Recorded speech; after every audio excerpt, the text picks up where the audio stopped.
Guys, in this very video we're performing a selective coloring with Snapseed. Make sure you watch to the very end. So we're going to bring in a photo from my gallery, and to do that you click on this plus icon. So this is the design that we're going to use, and so let's get started.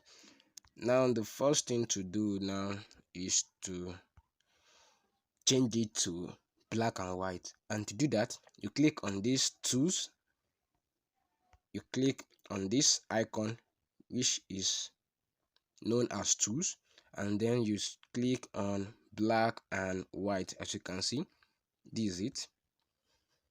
Now you don't increase the brightness, you leave the brightness, the contrast and the green, you leave it like that. And since it is already at neutral, you also leave it like that. Then you click on this icon. Now as you can see, the design has been changed to black and white, but that's not where we're going to stop.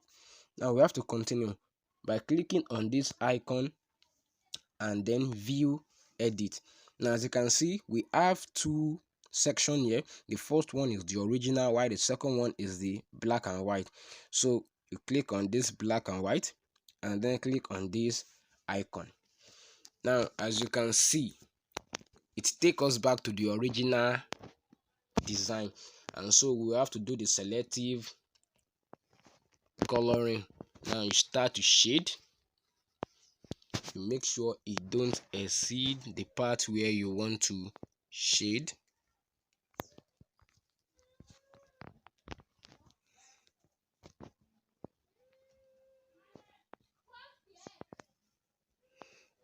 You continue shading.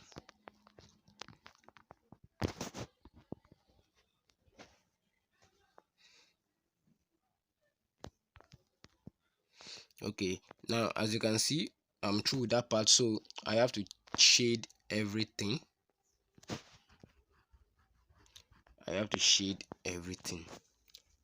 And now you click on this. Now as you can see, the color has changed. Yes, so that is how you can perform a selective coloring on Snapseed. Now this is the original content. Now this is the selective coloring, whereby we have changed the field to black and white.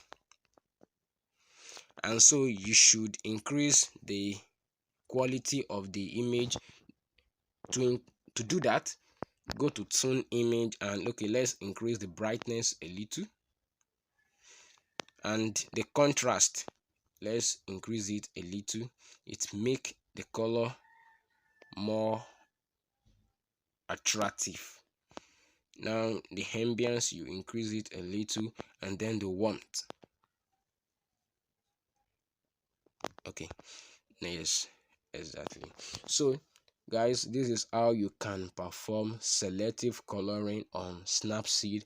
Don't forget to like, subscribe and comment on this video.